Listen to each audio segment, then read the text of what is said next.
आगरा, वो शहर जहां मोहब्बत की सबसे बड़ी निशानी ताजमहल खड़ा है, लेकिन उसी शहर में एक ऐसी रात भी गुजरी जहां एक जन्मदिन की खुशियां कुछ ही घंटे बाद मातम में बदल गई। तारीख थी 14 नवंबर, साल था 2025। घर में रोशनी थी, गाना बजाना हो रहा था, संगीत था, हंसी थी, खुशी का माहौल था और कैमरों में कैद हो रही थी तस्वीरें जिन्हें देखकर कोई भी कहेगा क्या खूबसूरत परिवार है, कितना आपस में एक दूसरे से प्यार करते हैं। इंजीनियर यतेंद्र पाल सिंह अपनी पत्नी ज्योति उर्फ तनु के जन्मदिन पर उसके मायके पहुंचे थे। केक काटा जा रहा था, खुशी का माहौल था, जश्न मनाया जा रहा था, तस्वीरें खींची जा रही थीं। पत्नी ने मुस्कुराते हुए अपने पति को पहला निवाला केक का खिलाया था। सब कुछ बिल्कुल सामान्य लग रहा था, खुशी का माहौल था, सब कुछ अच्छा चल रहा था। इतना सामान्य था कि किसी को अंदाजा भी नहीं था कि ये तस्वीरें यतेंद्र की जिंदगी की आखिरी तस्वीरें बनने वाली हैं। रात बढ़ती गई, वक्त और ज्यादा बेहतर चला गया। मेहमान अपने कमरों में चले गए, अपने घर की तरफ कुछ चले गए, घर की लाइटें धीरे धीरे बंद होने लगी, लेकिन उसी घर के एक कमरे में कुछ ऐसा होने वाला था जिसने पूरे आगरा को हिला कर रख दिया था। आधी रात के बाद अचानक यतेंद्र की तबीयत बिगड़ती है। ऐसी बिगड़ी तबीयत कि संभलने का मौका तक नहीं मिला। कुछ ही मिनटों के अंदर या यूं कहूं कुछ ही पलों के अंदर उसकी मौत हो जाती है। रात करीब 3 बजे फोन जाता है, जल्दी आइए, यतेंद्र की हालत बहुत खराब है। घर वाले घबराकर अस्पताल की तरफ भागते हैं, इस बात से बेखबर कि अगले पल उन्हें क्या खबर मिलने वाली है। लेकिन जैसे ही अस्पताल पहुंचने वाले होते हैं, यतेंद्र जो है दम तोड़ देता है। मगर दोस्तों, अब सवाल उठता है कि जो शख्स कुछ घंटे पहले तक हंस रहा था, केक काट रहा था, पार्टी में शामिल था, फोटो खींच रहा था, पत्नी का जश्न मना रहा था बर्थडे का, वो अचानक कैसे मौत के मुंह में चला गया। क्या ये सिर्फ एक हादसा था या फिर कोई अनहोनी की बू थी इसमें? क्या यतेंद्र की मौत के पीछे कोई बीमारी छिपी थी, हार्ट अटैक आया था, या फिर उस बर्थडे पार्टी में कोई ऐसा राज मौजूद था जिसे छिपाने की कोशिश की जा रही थी? पुलिस आई, तफ्तीश शुरू हुई और उसके बाद इस केस में परतें खुलती चली गई। जब पुलिस आई तो पोस्टमार्टम हुआ, क्योंकि पुलिस को यह मौत संदिग्ध लग रही थी, लेकिन मौत की वजह साफ हो नहीं पाई। धीरे धीरे मामला जो था वो ठंडा पड़ने लगा था। लोगों ने तो बल्कि ये भी कहना शुरू कर दिया था शायद किस्मत को यही मंजूर था। लेकिन यतेंद्र की मां जो थी उन्हें अनहोनी का एहसास था। उन्हें अपने बेटे की मौत में कुछ अजीब लग रहा था। उसे लग रहा था कि उस रात सिर्फ उनके बेटे की मौत नहीं हुई, बल्कि बहुत सोच समझकर कोई खेल है जो खेला गया था। मां के इस शक ने हवा तब ली जब दिन बीतते गए, क्योंकि एक हफ्ता गुजरा इस हत्या के इस मौत के बाद, यतेंद्र की एक महीना गुजरा और फिर उसके बाद 2 महीने भी गुजरे और फिर पूरे 6 महीने का वक्त जो है इस पूरे मामले में गुजर जाता है। लेकिन इसके बाद फॉरेंसिक साइंस लैब से एक रिपोर्ट आती है और उस रिपोर्ट ने पूरे केस को पलट कर रख दिया था, क्योंकि ये एक ऐसी रिपोर्ट थी जो इस पूरे केस को जड़ से हिला दे रही थी। क्योंकि उस रिपोर्ट में लिखा था कुछ ऐसा जिसने जन्मदिन की उस मुस्कुराती पार्टी को एक खौफनाक साजिश में तब्दील कर दिया था। नमस्कार, मेरा नाम है मोहम्मद आसिम और आप देख रहे हैं क्राइम तक। आगरा का रहने वाला यतेंद्र अपनी बीवी के बर्थडे में ससुराल पहुंचा, जहां शानदार पार्टी हुई, सब कुछ अच्छा था। लेकिन आधी रात गुजरते गुजरते यतेंद्र की रहस्यमय हालत में मौत हो गई। पुलिस ने जांच की तो कुछ समझ नहीं आया, लेकिन पोस्टमार्टम में मौत की वजह साफ हुई नहीं। धीरे धीरे उसकी मौत को 6 महीने गुजर गए। फिर एक दिन फॉरेंसिक साइंस लैब से यतेंद्र के विसरा की जांच रिपोर्ट आई और पूरी कहानी पलट गई। कई बार तकदीर ऐसे करवट बदलती है कि इंसान को समझ ही नहीं आता कि उसके साथ क्या हो गया। ऐसी ही कहानी है इंजीनियर यतेंद्र पाल सिंह की और उसकी पत्नी की। जैसे मैंने बताया, तारीख 14 नवंबर थी, 2025 साल था। मौका था यतेंद्र की पत्नी ज्योति उर्फ तनु के बर्थडे का और उसी जन्मदिन के मौके पर दोनों पति पत्नी खुशी खुशी केक काट रहे थे। तनु केक काटती है और पहला निवाला अपने पति यतेंद्र को खिलाती है। कुल मिलाकर यतेंद्र के ससुराल से सामने आई उन तस्वीरों में सब कुछ नॉर्मल लग रहा था, सब कुछ खुशगवार नजर आ रहा था। इसके बाद पार्टी खत्म हुई, सब लोग सोने चले गए। बर्थडे पार्टी के बाद आधी रात को एकाएक यतेंद्र की तबीयत कुछ ऐसी बिगड़ी कि फिर उसे संभलने का मौका नहीं मिलता है। रात के करीब 3 बजे के आसपास ससुराल वालों ने यतेंद्र की तबीयत खराब होने की खबर उसके घर वालों को दी। आनन फानन में यतेंद्र को उठाकर अस्पताल ले जाया गया, लेकिन अस्पताल पहुंचने से पहले यतेंद्र की मौत हो जाती है। अब एक शख्स जो चंद घंटे पहले या यूं कहूं कुछ पल पहले बिल्कुल सही सलामत चंगा था, बिल्कुल सही था, चल रहा था, हंसी खुशी फोटो खिंचवा रहा था, पार्टी कर रहा था, वो अचानक मौत के आगोश में चला गया। ये सनसनीखेज कहानी है आगरा शहर की, उसी आगरा की जहां मोहब्बत की बेमिसाल निशानी ताजमहल मौजूद है। उस दिन तो यतेंद्र के ससुराल वालों से लेकर उसके घर वालों तक किसी को ये बात समझ ही नहीं आती है कि आखिर हुआ क्या। पुलिस यतेंद्र का पोस्टमार्टम करवाती है, लेकिन पोस्टमार्टम में भी मौत की वजह की जो है पुष्टि हो नहीं पाई सही तरीके से, कोई असरदार जवाब नहीं मिल पाया। उधर यतेंद्र की जो मां है मंजू, उनको अपने बेटे की मौत में साजिश नजर आ रही थी।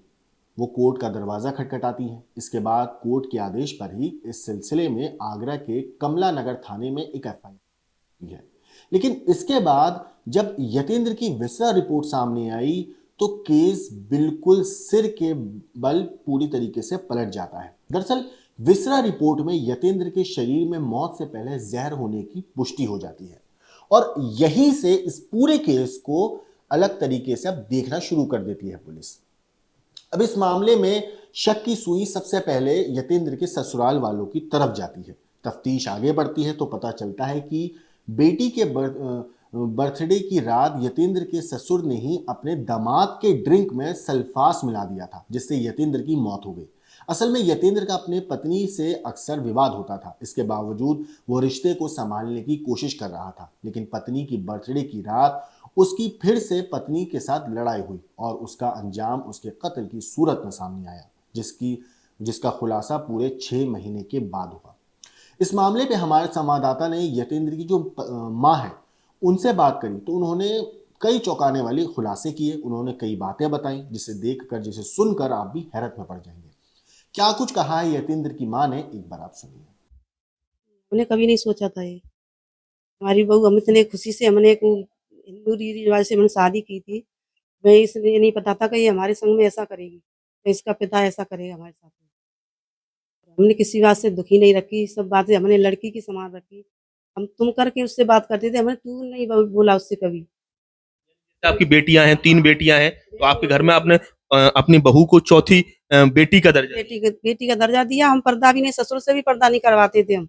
बेटी की तरह रखा हमने उसे, और फिर भी पता नहीं उसने ये ऐसा क्यों किया मेरी बेटी के साथ। ये आपको कैसे पता चला? क्योंकि ये घटना पूरे 14 नवंबर की है। 14 नवंबर को आपके बेटे करीब 1 किलोमीटर दूर ही जो आपके बेटे की जो ससुराल है, वहां गए। अनबन पहले से चल रही थी, आप बता रही हैं, लेकिन बर्थडे था आपकी पुत्रवधू का, और फिर वो वहां जाते हैं। फिर आपको पता कैसे चली कि आपके बेटे की मौत हो गई है या हत्या कर दी? अनमन तो कोई नहीं थी। यहाँ से इसका बाप ले गया था 8 अप्रैल को। तो ये बोला हम कल 10 बजे इसको छोड़ जाएंगे, मतलब उसके यहाँ कोई प्रोग्राम था। हम भी गए थे उसमें, हमको ही बुलाया था, हम भी गए थे वहाँ। पर हम तो शाम को घर आ गए लौट के। दूसरे दिन ने पता नहीं इनमें क्या हुआ, फिर इसने भेजी नहीं लड़की अपनी। अब इसने तो सारे फोन भी ब्लैक लिस्ट में डाल दिए, ना पति से बात कर रही, ना हमसे तो कोई बात भी करती, पति से ही ना बात कर रही थी वो। फिर जब 4 नवंबर से इसने बात करी बेटे से हमारे से, तो उसने 4 नवंबर से उसे बुलाना, इसी के साथ शॉपिंग करने जा रही है। मंदिर है ये इधर छलेसर पे गणेश जी का, वहां भी गई थे उसके साथ। भरतवल्लभ। हाँ, और ऐसे इसके मतलब 5-6 दिन इसके साथ वो घूमी फिरी, इसमें मतलब उसको वो पेट में घुस के उसको ऐसा किया उसने उसके साथ में। कुछ ना कुछ प्लानिंग चल रही थी, तो उससे पहले भरोसा जीतने की कोशिश। हाँ, भरोसा जीतने के लिए इनके यहाँ कुछ पहले से प्लानिंग चल रही थी, और पता नहीं। और बाप भी बात बात पर धमकी देता था कि हम जेल में सड़ा देंगे और हम केस लगा देंगे, बम्बई से हम केस लगाएंगे। हमारी कहता था कि हम इनको फंसा देंगे, 4 औरतों को लगा के इनको हम पिटवाएंगे माँ, ऐसे धमकी देता था बाप। तो हमने कोई ना, फिर हमने अपना भाई बुलाया, मैंने भाई से कहा मैंने ऐसा है, इसके साथ जा और उससे पूछ किया क्या बात है, क्यों नहीं भेज रहा है।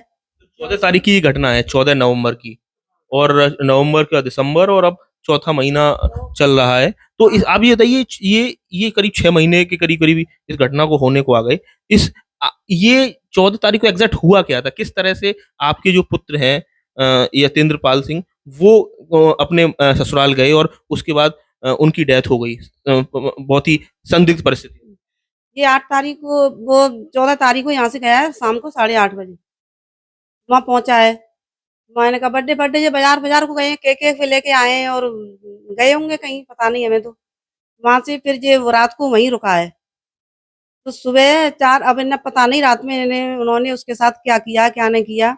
जब हमने जो भगवती प्लास्टिक वाले हैं उनके यहाँ कैमरा चेक करा, तो उन्होंने वहाँ पता चला हमें कि ये रात को यहीं रुका। वो सब लोग झूठ बोल रहे थे कि मतलब रात को 12 बजे चले गए थे हमारे यहाँ से, सुबह 4 बजे आए, कोई कह रहा 3:30 बजे आए। और वो किराएदार बोल रहा था कि हमारी पत्नी ने गेट खोला है 3:30 बजे।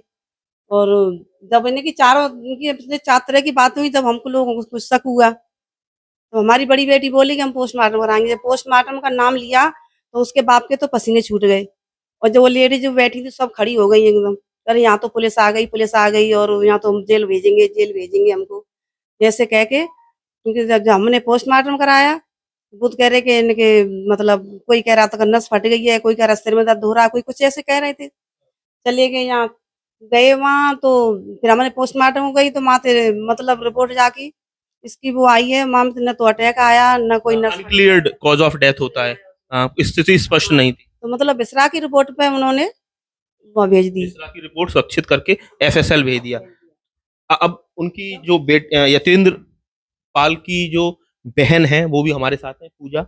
आप बताइए कि घर का क्या माहौल रहता था, क्योंकि ये अनबन क्या पुरानी चली आ रही थी, रिश्ते सामान्य नहीं थे क्या आपकी आपके भाई और भाभी के बीच में? भाई भाभी के बीच में मतलब वो वैसे ज़्यादातर यहाँ रहती नहीं थी, अपने मायके रहती थी। तो उनको जब यहाँ लेके आते थे तो 7-8 दिन वो ठीक से रहती थी यहाँ। बाद वो फिर कुछ ना कुछ बहाने ढूँढ के भैया से झगड़ा कर लेती। अब वो वर्किंग थी, मतलब ट्यूशन पढ़ाती थी, लेकिन किस स्कूल में पढ़ाती थी या प्राइवेट निजी बच्चों को पढ़ाती कोचिंग क्लास में ट्यूशन पढ़ाती थी, बायोलॉजी की थी? रहा कभी कि उनकी तरफ से या उनके पिता की तरफ से कि भाई हमको ये संबंध नहीं चलाना है और अब हम आगे सेपरेशन के लिए आगे बढ़ेंगे, या कुछ इस तरह का रहता था, या केवल हॉट टॉक या घर में तनाव तक ही बात सीमित रहती? वो तो कई बार वहाँ से मतलब धमकियाँ हमको आई थी कि हम दहेज उत्पीड़न का केस करा देंगे आपके ऊपर। नवंबर 30 तारीख तक का मैं वो दे दिया था कि 30 तारीख तक इतने पैसे दे दो, नहीं तो हम आपको दहेज का उत्पीड़न करा देंगे, आपको जेल में देंगे मुंबई से केस। तो ये सब उनके यहाँ से आता रहता था। अ, अगर वो तलाक वगैरह का हमने यहाँ से बोला, मतलब जैसे वो लड़की कई बार बोल दी थी यहाँ पर कि मुझे तलाक चाहिए, मेरी शादी मेरे घर के मेरे पिता मतलब मेरे पापा ने ज़बरदस्ती करा दी, मैं मना कर दी। तो उसको लेकर हमने घर पर बोला था कि अगर इनको यही है तो फिर तलाक करा ही दो। वो क्या बात क्या मतलब किसी और से उनका बातचीत चलती थी, या किस तरह का कुछ इस तरह की इस चीज़ों को कहीं आपको कभी लगा कि किसी और से बातचीत चल रही है? कि कहीं न कहीं अनऑफ़िशियल तौर पर पुलिस इस ओर इशारा कर रही है। पुलिस ने सीडीआर वगैरह निकाला है तो वहाँ से कुछ पता चल सकता है। हमको तो अभी मतलब शक ही है इस बात पे। श्योरिटी से तो हम इस चीज़ को अभी आप ये बताइए कि ये जब जब ये पूरा पीएम रिपोर्ट आई उसमें अनक्लियर्ड कॉज ऑफ डेथ नज़र आई, तो आपको कैसे लगा कि मेरे भाई की हत्या की गई है, मेरे भाई की ये सामान्य मौत नहीं है? और फिर आपने इसको बहुत एक लंबी लड़ाई लड़ी, आप कोर्ट तक गए, कोर्ट के ज़रिए फिर आदेश हुए। अब आपको लग रहा है कि अब आप चाहती क्या हैं? आपके भाई को कैसे इंसाफ मिले? पहले तो मतलब जब उन्होंने हमें बताया कि उनकी ब्रेन हेमरेज से हुई है तो हमने वो वाली बात उनकी मान ही ली थी। बट जब उनके घरवालों ने अलग-अलग बयान दिए, वो कितने बजे आए, कितने बजे तक, और जब हो गया, जब पोस्टमार्टम रिपोर्ट में कॉज़ ऑफ डेथ आया ही नहीं, ब्रेन हेमरेज जो बोल रहे थे वो आया ही नहीं। उसके बाद फिर हमने बहुत कोशिश की एफआईआर कराने की, बट विषय हो गया था तो एफआईआर भी नहीं हो पा रही थी। के थ्रू हमने तो अभी तक तो हम यही कर रहे थे कि जिसने जो किया है हमारे साथ न्याय हो, जिसने जो किया है वो खुलेआम सड़कों पर घूम रहे हैं, सज़ा मिलनी चाहिए। अब वो जेल चले गए हैं, अब तो चाहते हैं उनको आजीवन कारावास। भैया तो कभी आएँगे परिवार की अब सरकार से, सिस्टम से गुहार है कि कड़ी से कड़ी सजा मिले, आजीवन कारावास हो। जो आप समझ सकते हैं कि जो मृतक की जो माँ है, उनके आंखों के आंसू सूख चुके हैं, जो गम है वो दिल में बहुत गहराई से बैठा हुआ है। और इस तरह के कहा जा सकता है इस पूरे जो घाव है, जख्म है, उसमें वक्त ही मरहम लगा सकता है, क्योंकि उनके बेटे हैं वो कभी दोबारा वापस नहीं आएंगे। आप बताइए, कभी आपको ऐसा लगा कि कोई व्यक्ति अपने बेटी का ही घर उजाड़ देगा? हमको नहीं लगा था कि ऐसा कोई बाप होगा सो अपनी बेटी का घर उजाड़ देगा। कोई बाप होगा ऐसा, हमें तो नहीं लगा कि ऐसा बाप होगा उस बेटी का घर उजाड़ देगा। बहुत ऐसे केस सुने, पर हमने ऐसा केस तो पहली बार ही सुना ही है। उसकी बॉडी पूरी नीली पड़ रही थी। सब लोग यहाँ तो कह रहे थे कि इसे कुछ दिया है, कुछ दिया है। तो हमने तब भी विश्वास नहीं किया, उसकी बातों में ही हमने विश्वास कर लिया कि चलो कोई बात नहीं है, कोई अटैक पड़ गया होगा। फॉरेंसिक साइंस लैब की रिपोर्ट में पता चला है कि उस दिन पार्टी हुई और पार्टी में शराब में सल्फास की गोलियां दी गई, टैबलेट्स घोल के दी गई। हाँ, टैबलेट घोल के दी गई सल्फास की। ये आप हम चाहते हैं उनको कारावास, ऐसा आजीवन कारावास होना चाहिए। हमारा बेटा तो चला गया, वो तो आ गया नहीं, पर इनको भी हम सजा ऐसी दिलवाना चाहते हैं कि जो मतलब इनका भी, जब हमारा बर्बाद हुआ है तो बर्बाद इनका भी होना चाहिए। अच्छा, कि क्रिमिनल माइंड के लगते थे आपके जब ससुर, जो आपके बेटे के ससुर महेंद्र सिंह सेंगर? हम तो ऐसे एक रास्ते के चले हुए हैं। हम तो, हमारे यहाँ न हमारे बच्चे झूठ बोलते ना हम झूठ बोलते, हम एक रास्ता के चले हुए इंसान है। अब उसके पेट की हमको क्या मालूम कि उसके पेट में क्या चल रहा है, ना उस लड़की के पता ना उसका पता। जो तो वो इंसान को जब बरतते हैं उस तभी पता चलता है ना। ऐसे शादी करवाई थी, आए यहीं रहते हैं पास में। उनसे भी उसने कहा था कई बार, मैं जेल में भिजवा दूंगा, ये करूंगा वो करूंगा, जेल में सड़ा दूंगा, केस लगा दूंगा और बम्बई से केस लगाऊंगा।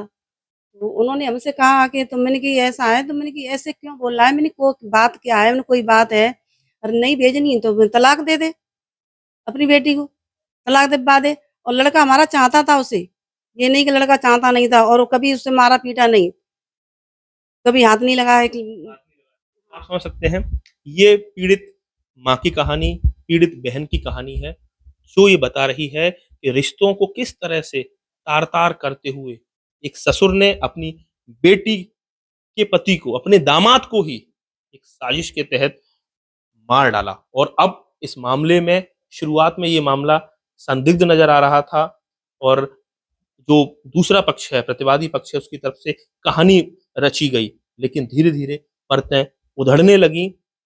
जो पीड़ित परिवार है लगातार लड़ाई लड़ने लगा, कोर्ट से मुकदमा दर्ज हुआ, विवेचना ट्रांसोमना थाना क्षेत्र से कमलानगर स्थानांतरित की गई, विसरा की रिपोर्ट एफएसएल में आई, उसमें ये पुष्ट हुआ कि ये कोई सामान्य मौत नहीं है, यतेंद्र की मौत एक सोची साजी साजिश है और जहर देकर यतेंद्र की हत्या की गई है। तो दोस्तों, इस पूरे हत्याकांड के ऊपर आपकी जो कुछ राय है कमेंट करके जरूर बताइएगा। बाकी देश और दुनिया की क्राइम की खबरों के लिए देखते रहिए क्राइम।